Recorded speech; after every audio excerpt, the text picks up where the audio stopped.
has changed.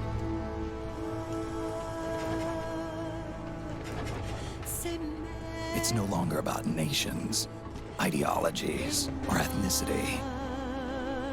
It's an endless series of proxy battles fought by mercenaries and machines. War and its consumption of life has become a well-oiled machine. War has changed.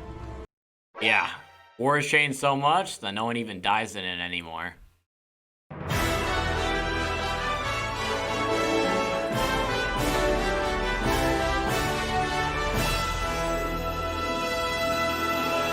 Hey, welcome back to part 2 of my video challenge. Can you beat Warcraft 3 Reign of Chaos without losing a unit? Rules were explained in the last video. Pause if you want a refresher. Last time, we were able to see Arthas corrupt and rise to power, all without losing a unit. So the question is, can the Orcs and Night Elves follow suit? The first mission of the Orc campaign, Landfall, sees us returning to Thrall after he and some troops crash-landed on Kalimdor. This mission is a basic introduction to Orc units, and overall is very straightforward. This mission sucks. Like, it really sucks. We first start off with some simple dungeon crawling. Find the item, get the high tier loot, repeat. Thrall, unlike Arthas and Arthas, doesn't have a healing ability, so I don't have to be careful about how much damage my units take. Worst case worse, I have to let them regen their health naturally. Thankfully, Blizzard is aware of this and gives plenty of healing items scattered across the map. However, you have to be very careful with how you use these items. The first problem I run into is when we run into a low health Tauren being attacked by centaurs. Thankfully, healing wards can heal allied units, so I can save him. But what that means though, is for every Tauren on the map, I have to make sure they stay alive, and that I use a healing ward every time I run into one. Everything is nice and easy until the second group of Taurens I run into. They spawn with such low health and such a far distance away from me that I can't get to the Taurens in time to use my healing ward before they die. It seems like an unfortunate, impossible to save ally, and I'll have to keep pressing forward. Remember the optional quest? Except here, we don't trade lives.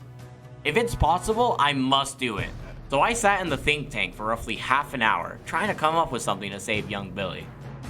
And then the thought occurred, what if I use my healing ward in a different way? I destroyed this tent and put Thrall as far as I could into the little cove, and then I had a unit stand on essentially the border pixel from triggering the Tauren to spawn. I had to do this for vision, and then I had to put the totem just far enough to aggro all the centaur, and then they can be kited. I'm not kidding when this was within a few pixels required for accuracy. After I get the perfect totem spot, the centaurs are then aggro to it, and after that, aggro to Thrall, where my team can now kill them. That's the second Tauren group saved of the mission. The third Tauren I have to save is surrounded by pigmen, and is strangely at super critical health compared to the other ones.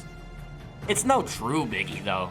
I just have to line up my units perfectly, and focus one unit down, and then butt clench for a few seconds before the Tauren's health slowly starts going up. Third Tauren saved. I A-attack through the map until I run into Cairn, the cool old hippie Tauren. He's this guy. I make a quick pit stop for supplies, and start making my way towards Cairn's village. The centaur that were seen earlier are now attacking it, and spontaneously, all the Tauren's health just voodoo magic to critical health. Great. Still, with good micro and fast healing totem placements, I can survive round 1. However, I can't use another totem. I absolutely have to save this healing totem for the third mission. The second wave is pretty simple if I have some of the healthy Tauren help me, and I just solo the third wave to keep the Tauren safe. And that's a wrap for the first mission of the Orc campaign. A bit more complicated than the other first missions, that's for sure. In The Long March, we have to escort Cairn again through a long winding pass while Kodos stay alive. Centaurs are constantly sent behind, poking my force over and over, and I don't have any healing items. My strategy for this mission is to do a sort of speed run. The faster I get to the Oasis, the faster my troops and Cairns can heal. I get some Raiders, melee units with siege damage, that are also squishier than grunts. I slow push my way towards the third Oasis, and that's a wrap for this mission. Know how I still have a healing totem. The next mission, Cry of the Warsong, is a very interesting one in terms of mechanics. We spawn with Grom destroying a brown base, but one of his raiders are low health from the water elementals attacking him. Now I can use the healing totem, as well as the scroll of healing, to save him. After brown base is destroyed, Grom starts building up a little attack force to send to the humans. We cannot let him do this. Not only does it essentially make him suicide all his troops, it triggers the humans to attack us. I originally did a run where I tried to wall him off and he got around 2 waves off. I shrugged that off as, that's as many allies saved as possible, and I moved on. Only when I replayed it did I realize how much more efficient you could be. Start out with building 4 buildings, the Great Hall, War Mill, and 2 Orc Burrows. The Orc Burrows need to be at Grom's base. After building 4 burrows, I used my units in a line to body block Grom in further. After a minute or 2, I barely, and I mean barely, get enough Orc Burrows in place to completely block Grom in. This mission has a trigger, where if Grom doesn't attack the humans, they never start building up or attacking back. I could even attack, and while they'll defend, they won't counterattack. So I have infinite time to decide what I want to do. I decided to go for a mass demolisher watchtower to break the human base, and break they do. Thrall can solve the Harpies and the Zeppelins come flying home. Since Thrall did all the killing and Grom didn't do anything, it gives this cutscene certain perspective. The mission, the Spirits of Ashenvale, is a resource gathering mission. Grom is a little ticked off at being sent to the timeout corner when he didn't even do anything wrong, and the mission is all about gathering 15,000 lumber. Night Elves, the new race that we're introduced to, in their typical Night Elf fashion, have a monopoly on trees, so they don't like the competition. I set up a new base pretty much immediately, and my strategy for this mission is to have Grom do everything. While I can't use Mirror Illusion, Grom is good for the other 3 abilities he has. He can solo 2 Trees of Life, and the Furbolgs are relatively easy to take out too. This mission is just turtling while gathering resources after that. Now, the next mission, the Hunter of Shadows. This mission is very complicated in the first 5 minutes. The Night Elves are launching a massive counterattack at the Orcs, and there's 5 peons on the left side of the river that need to be taken to safety. 4 of the peons are relatively straightforward, but this one peon starts the mission under attack by a bunch of treants. For this middle base, you need to have the peons hide in the corner, then slip out the back while the base is destroyed. But the treants have aggro for the peon. On top of that, depending on when you end the cutscene, could be a death sentence for the peon. Time passes in the cutscene and you could start the mission with the peon being surrounded or having extremely low health. It's best to skip this cutscene immediately.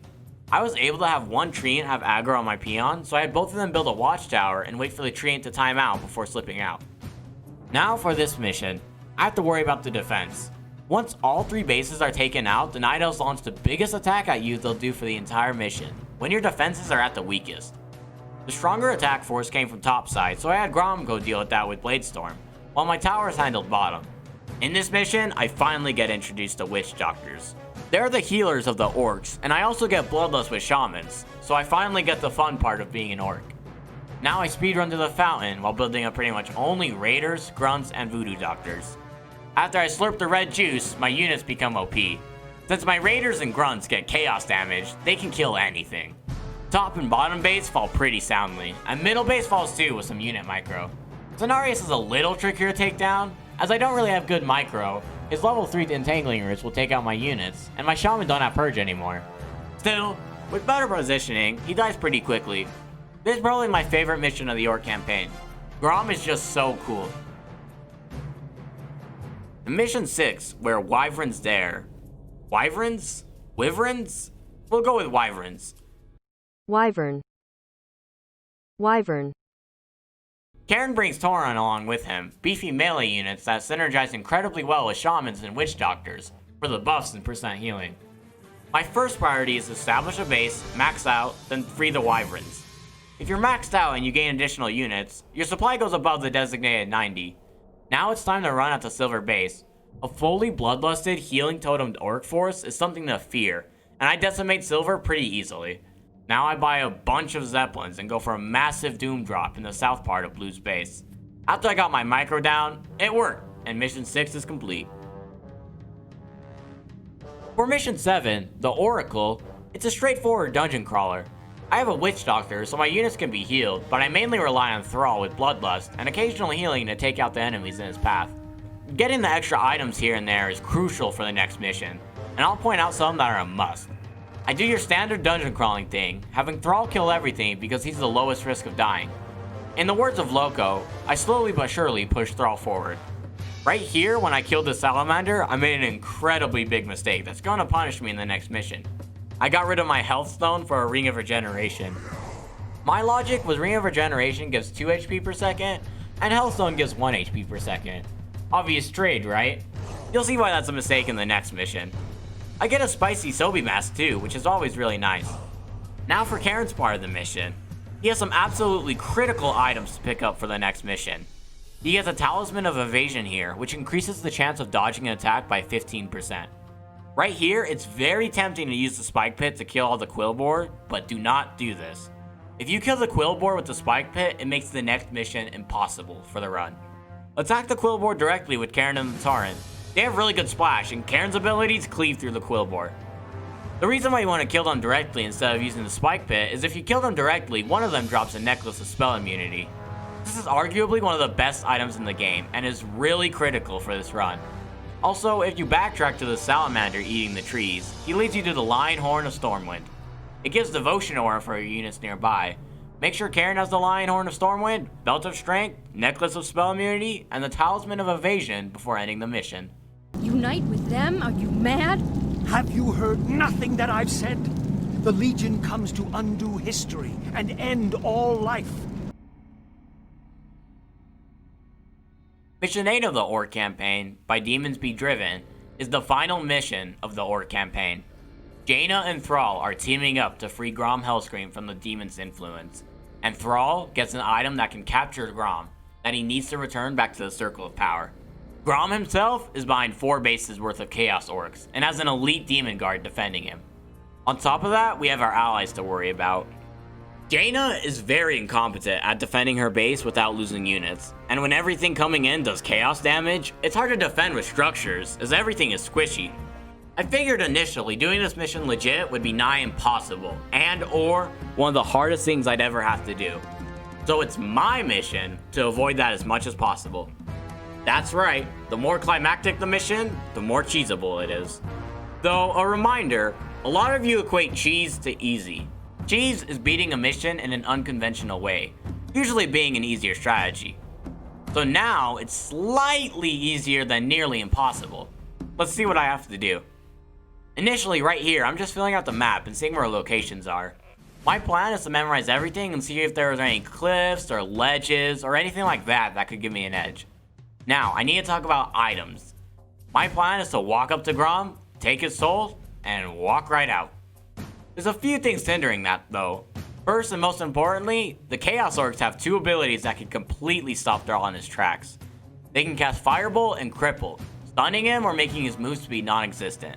Problem number 2 is the fact that all Chaos Orcs have Chaos-type damage.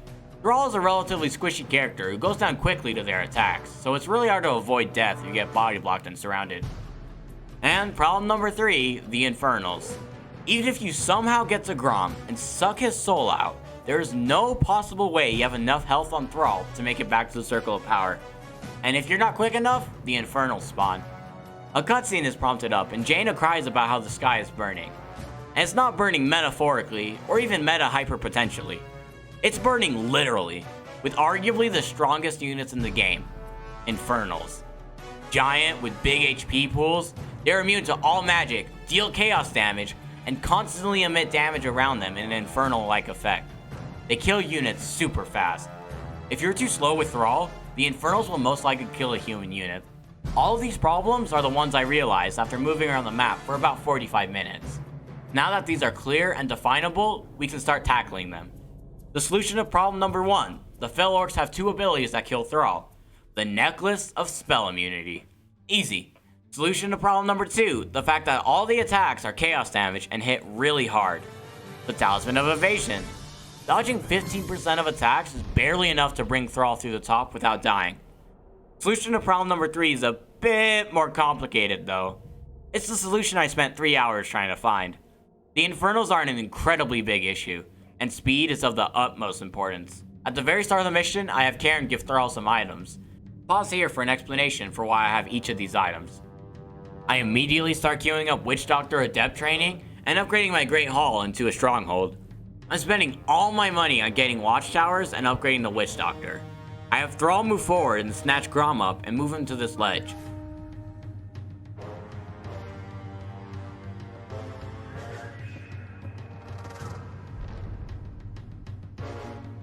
The second I get master training on the Witch Doctor, I put a healing totem down the ledge to heal Thrall.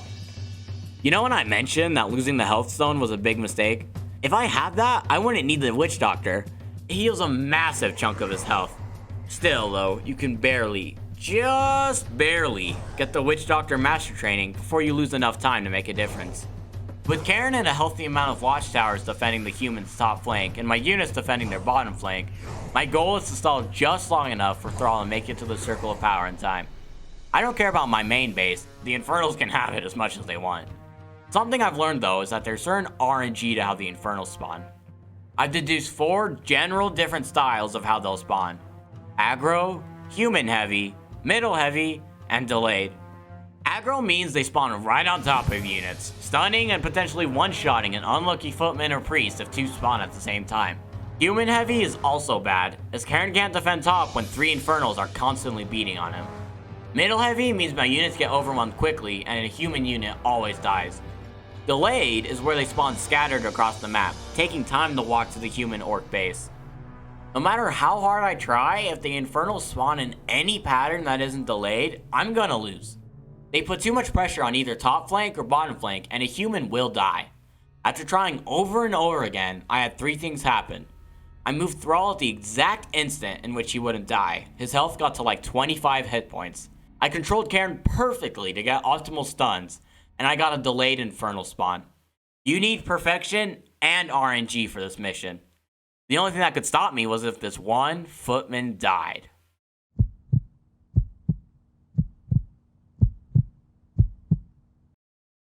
Thrall makes it to the Circle of Power, and I've done it. Grom is back and is ready to kill Mannoroth once and for all. I've beaten the entire Orc campaign without losing a single unit or allied unit. If you thought that was hard though... You are not prepared! In the first mission of the Night Elf campaign, we meet Tyrande Whisperwind. Tyrande is like an alternate timeline where the colonizers were way less powerful than the natives. To try to flex on the humans and orcs, Tyrande decides to kill their paladin. I mean, she doesn't really trust them, and they're outlanders, and they killed their demigod to her. But we'll just say that she's flexing for now. Mission 1 introduces us to the Night Elves, who specialize in ranged units and conserving nature. Tyrande herself is a priestess of the moon and has Scout, Searing Arrows, and True Shot Aura. I can't use Scout because it's a time unit that dies eventually, but I can use the other abilities. I decided to spec initially into Searing Arrows, as I figured making Tyrande as strong as possible and putting less reliance on my units is the better strategy. There's benefits and downsides to both Searing Arrows and True Shot Aura. Wisps can mine lumber forever without losing any trees. The Moonwell is a very powerful structure that gives supply, while also replenishing health and mana to nearby units automatically. There's one thing about how Wisps build that needs to be accounted for, however. Whenever a Wisp builds an Ancient, the Wisp is consumed and doesn't pop back out of the building to build more. So on top of not being able to lose any units, we can't lose any Ancients either. Mission 1 has us able to only build archers, so archers we build. I save all the furbolgs across the map and move to attack the human orc base. This base is a tough cookie to crack. Archers are low health, relatively low damage units, and compared to other ranged units, they're worse but more spammable. No matter what I do here, an archer would die to some rifleman or raider. The archers get better later on, but right now, they're pretty weak. The paladin himself is also really annoying. Being level 6, he can resurrect allies around him, making me have to start my attack all over again. I couldn't crack the base, so, as usual, I brought my OP static defense to them. I don't really want to use Ancient Protectors though, as if they die that kinda, ends the run. And we don't want to do that. So I spam a bunch of Moonwells to heal my units, and with some high unit micro and a couple of reloads, I'm finally able to take down the base. Side note, even if we didn't attack the allied base, they would have gotten wrecked by this undead force, right? I'm losing sleep over this. Chapter 2, Daughters of the Moon, has Archimonde himself directly confront Tyrande. You got him, Archimonde. She's right in front of you. She stopped your plan before. Kill her right here, right now. Do it, Archimonde. You're the big bad guy of the Burning Legion. Big and bad as he might be, he's also the dumbest character I've ever seen. Bro, she's right there. She didn't run anywhere. I don't know how this works in the lore, but she probably put like some leaves over herself. She's right in front of you. She didn't just voodoo teleport, man. She's a night elf. I wonder what she could have done. This is a dungeon crawler mission with a unique mechanic of employing hide micro to dodge patrolling doom guards. Look at how OP hide micro is against AI. My only real piece of advice for this mission is to try to get all the items. They're very good for this early of a level. We also get introduced to the Huntress, a short-range, medium-health unit that specializes against ground. They're the pseudo-tanks of our unit comp for now. There's also the Ballistas, the ranged mechanical siege unit of the Night Elves. Finally, the most important Night Elf unit we get introduced to for this mission, the Hydralisk. Side note, he's actually really strong, so it's definitely worth picking him up. By the way, for your information, no units died in the Teal base. I checked. So, no allies died in this mission. Next, in Mission 3, the Awakening of Stormrage, our objective is to get to the Horn of Cenarius before the undead get to Malfurion, so we can save him. To do this, we need to fight through a full orc base and 3 high-level spirits that stand in the way. Something that'll help us in this task is the Dryads. Dryads are one of the best mid-tier units in the game, and their utility is very handy. They have spell immunity, poison on all attacks, and abolish magic to get rid of any debuffs your units might have. Blizzard, being inclusive since 2002. Hi, I'm Dan. Spamming Dryads, Huntresses, and Glaive Throwers is my strategy for taking out the orc base. I have to do it quickly though, and we all know time missions can be the trickiest in the no death run, as I don't have time to max out and AFK A-attack the enemy. I kite the orcs out of their base to fight without static defense, and slowly but surely clear out the orc base.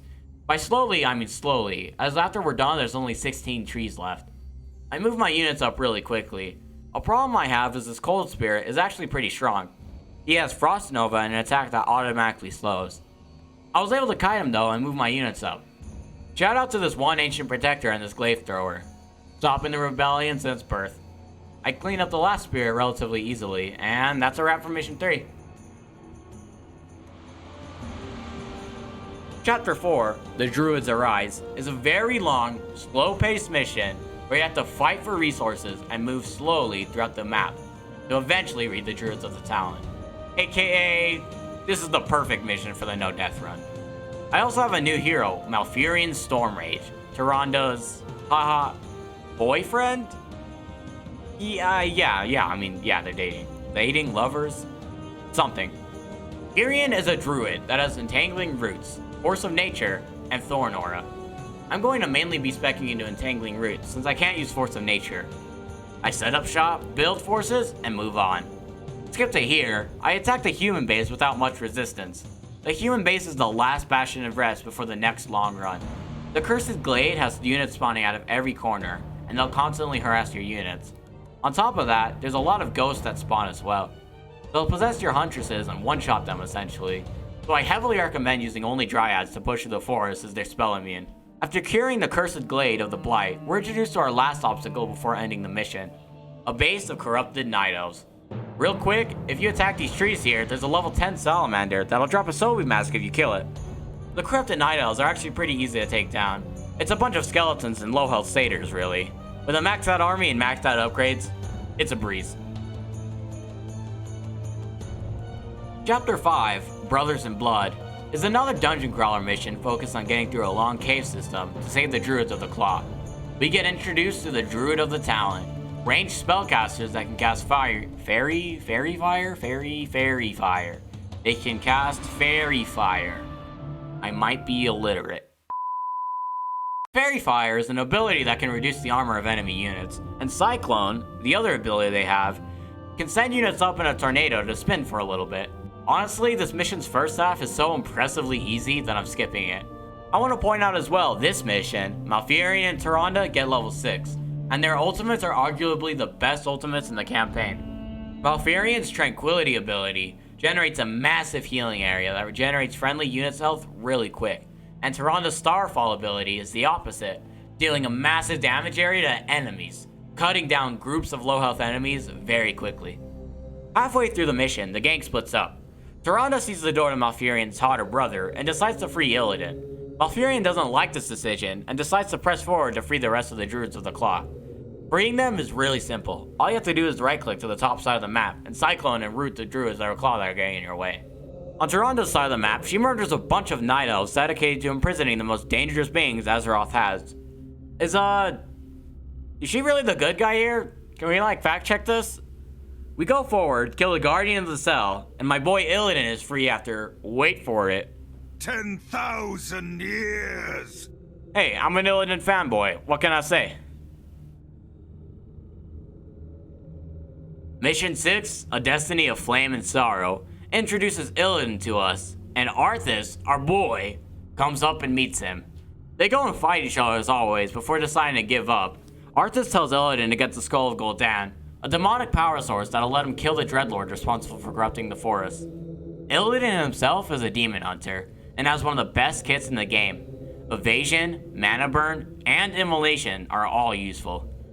I also get introduced to the Druid of the Claw, the beefy melee units for the Night Elves. They can cast Roar to buff all nearby friendly unit damage, Rejuvenate to heal units, and of course, they can turn into bears, which are probably the best units the Night Elves have. I set up shop while having Illidan skirmish around. The comp that I'm going for is Bear, Dryads, Huntresses, and Archers. First order of business is taking out all the outlying bases on the map. The race we're fighting in this mission is the Corrupted Night Elves and the Burning Legion. The Corrupted Night Elves die really quickly, but they have a lot of numbers. My next priority is taking Orange on the right here, and that's really simple. Next, I go to the left side of the map and take out Green. Satyrs and Skeletons can't really do much versus a maxed out 3-3 Bear army. After the green base is gone, I finally move up to the top left of the map to secure the main objective. There's only a handful of demons guarding it, so it's really easy to take down. Illidan claims the Skull of Gul'dan, and you know what he gets? Morning Voice. Seriously though, watch this cutscene, it's so cool. Now at least the demons will no longer corrupt the forests. But if I destroy the skull and claim its power as my own, I will become stronger than any of Archimonde's lieutenants. Yes, the power should be mine.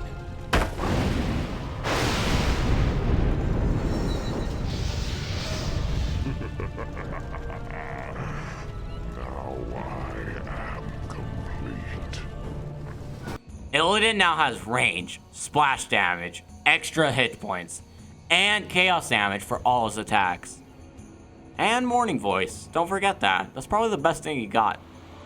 Now the only thing left is to go to the top part of the map and kill Tychondrius, the Dreadlord responsible for the corruption of the Night Elves. That's harder than it seems though. There's a straight up battalion of demons in the top right of the map, and while I could feasibly out-micro them, I can't do anything against Tychondrius. The guy literally has an instant kill ability called Touch of Death. I think. I did not fact check that. Since he can't use it on heroes, I decide one thing. Illidan has to become an anime warlord and kill everything. That means doing what we've done since day one. If something is too OP to attack, bring your OP defense to them. I built some Moonwells and have all my Druids of the Claw in Druid form. The plan is simple. I heal Illidan so much that he can slowly kill everything. The Moonwells are also damage sponges for his Touch of Death. With the Moonwell's healing and rejuvenation, Illidan is finally able to kill everyone. Illidan proved himself to be very powerful today. He solo killed the Divine Hero and the troops guarding him. He'd be really great for defending the World Tree. He might even be able to kill Archimonde himself. Heck yeah, Illidan! Mouth, we're talking about an extinction level event here. Are you sure? Come on, man, he's so cool. I'm not gonna mince words with you here. Mission 7 of the Night Elf campaign is the hardest mission in the entire campaign by a long shot. The last mission of the Night Elf campaign. The last mission of the Reign of Chaos. Let's get started. First, Malfurion and Tyrande finally meet up with Jaina, Thrall, and the newly announced Medivh. They realize, hey wait a minute, this is an extinction level event that threatens everyone's lives, so we need every iota of help we can get. And I get that, I agree with that. So where's Illidan? You know, the demon hunter that excels at killing heroes, that has chaos damage, that can kill Archimonde himself? Whatever, Malfurion. You just felt jealous of him, didn't you? I'll be honest with you, I really wanted an OP hero for this mission. The premise of the mission is simple. Defend the World Tree for long enough that Archimon doesn't get there in time, destroying the World Tree, killing everyone. And usually how the mission plays out is you help your allies defend for as long as possible, before eventually losing to the sheer force of the undead and demons before falling to the next base. If you play right, you can barely, just barely, last 45 minutes with undead and demons knocking at your door. Except I have to beat this mission without losing any units, any allies if possible, or any ancients. In other words, I have to play absolutely perfectly for 10 minutes. That's right, I only have to play perfectly for 10 minutes, not 45. Let me explain what my plan is. There's a goblin merchant who sells some very useful items. Some potions of healing, scrolls of healing, you know, the like. There's 3 items I'm very interested in, however. Goblin landmines, the potion of invulnerability, and scroll of town portal. For the final stand of all living things, it's time to end the campaign in the most thematically pleasing way for the run. It's time to cheese it. Don't confuse the word cheese with easy though. I wasn't exaggerating when I said I have to play perfectly these first 10 minutes. Let's get into my thought process. I have a hero deploy goblin landmines to blow up the enemy base with invulnerability on and teleport out. Meanwhile, the other hero and my small group of units defend at home with no one dying. So I try doing that. I have Tyrande do the landmines because she has the boots of speed, so she can travel around the map quicker. First problem I ran into was, ironically, the first wave the undead sent. They have a swarm of ghouls and crit fiends that are all 3-3, and my units can do nothing to them, even with the humans helping. I eventually figure out that it's nigh impossible to beat this wave without Tyrande. So, I use Tyrande and Malfurion to defend this wave then. Starfall is ridiculously good on this map, and it clears 2 waves of ghouls before ending. After using Starfall, I immediately send Tyrande to go plant the mines. The first thing I need to do is take out the Necropolis and kill all the Acolytes. I can't have the builders be able to rebuild, so this is priority number 1, and it takes all 9 Goblin landmines to kill. And it has to kill every single Acolyte. The next wave sent is moderately easy to defend compared to others, especially with the humans helping, and it only took a couple of attempts to defend with some close calls. But, see, the wave after that is leagues above the other 2 in difficulty. It's full of demons. Very angry demons. Needless to say, an attack force this strong is impossible to defend with my ragtag group of lads. I decide that I have to use Goblin landmines, Starfall, and Tranquility to defend. However, I still have enough Goblin landmines to kill structures. The 4th and final attack wave is easily enough defended with Goblin landmines.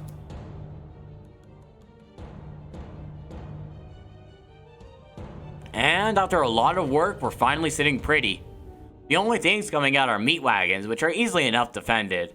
I start implementing my late game strategy. I build a bunch of wisps and get them near spawn. At the very last 45 seconds of the game, Archimon himself attacks, so I give him something to attack. I build up a fleet of Hunter's Halls to stall him, and he can only get through like 6 of them before the mission is over. Well, boys, I thought it wasn't possible. I knew it wasn't possible, but we did it. Let me just review the VOD here real quick, make sure no units died, and... we're not even started yet, are we?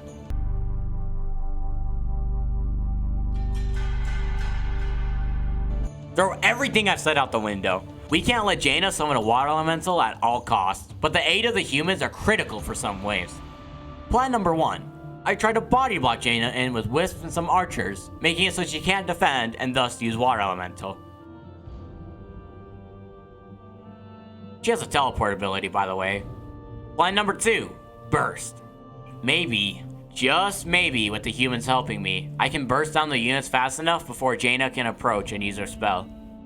That's a clear no-go, as all I have for burst is like 6,009 Night Elf units. My final backup plan is the one that I dread the most. Defend without the aid of the humans. It's simply the only way. Here's the problem though. I need high-tech upgrades and units for a chance of defending, but I can't afford them. All my gold is going into buying Goblin landmines, and if I'm slow on that front, the enemy builds up way too quickly. I want to upgrade the bears and get some tanky boys in, but it's just not affordable. This little ragtag group of Night Elves is all I have. And it's nothing compared to the swarms of 3/3 undead that they send at me. If I just had a little more money, maybe it could be possible. First things first, I guess. I tried to have Tyrande and Malfurion solo the 3 waves. They can't get that far. I tried to do the same approach as the first 2 runs. Malfurion simply doesn't do enough DPS without Force of Nature. I tried microing just a little bit better. There's just still too many units. After attempt and attempt and attempt, I finally was able to defend Wave 3. But then, immediately after that, Wave 4 comes. It's an impossibility. Just like the run. I can't do it. It's most likely impossible. I don't have the units to defend with. We got so far. And I'm sorry to tell you all watching, but it's in fact impossible to beat Warcraft 3 Reign of Destruction on hard mode without losing a unit. This one water elemental. Those were the thoughts running through my head. I was pretty bummed out and sad that I couldn't finish out the run. Just one water elemental. And then, as I was just about to get off, something magical happened. I misclicked and accidentally sold my item.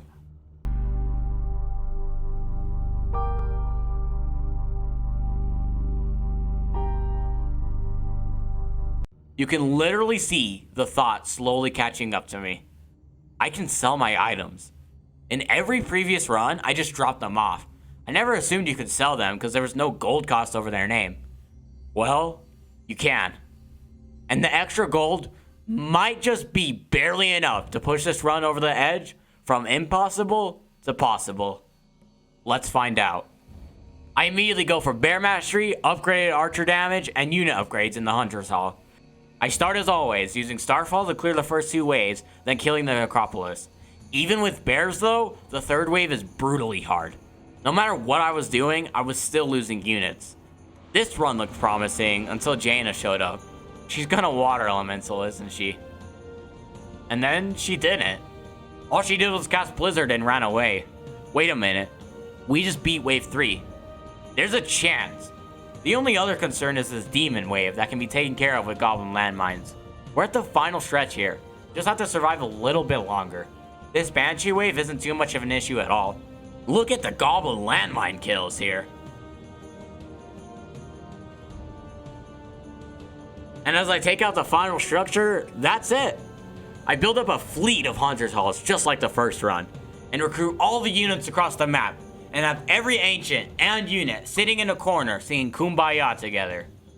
Archimonde falls to the thing that carried us through the entire run. He falls after taking down 3 buildings. The big baddie of the Burning Legion was able to take out 3 Hunter's Halls before pouting in the corner and watching the timer run down. We did it, boys. This mission took me 5 hours of gameplay and probably 5 or more of theory crafting and researching. We beat Warcraft 3 Reign of Chaos without losing a single unit. And for completionist's sake, we did the optional quest too. This run was honestly insane, and it was some of the most frustration and fun I've had in a game in a long time. What a beautiful game. Special shout out to Giant Grant Games for inspiring me to do this run. If you want runs similar to this but with StarCraft, make sure to check him out. Rumor has it he might be doing this run too soon. Wish him the best of luck. And for me guys, I don't really have any socials to link to or anything. Follow if you want, but more importantly, keep being good people. Stay tuned in though. I've already gone to work at seeing if Reign of Chaos' younger brother, the Frozen Throne, is possible. As we all know, Frozen Throne has some of the hardest missions in all of RTS. I suppose we all know what the question is. I'll ask it in the next one.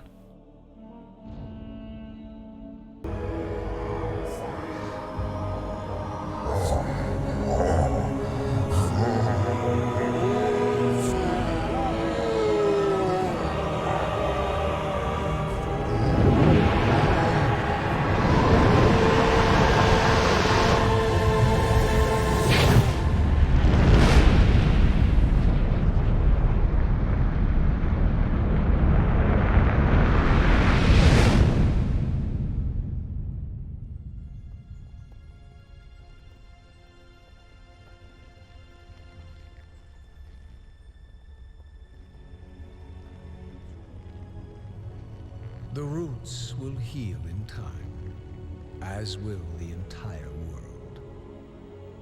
The sacrifices have been made.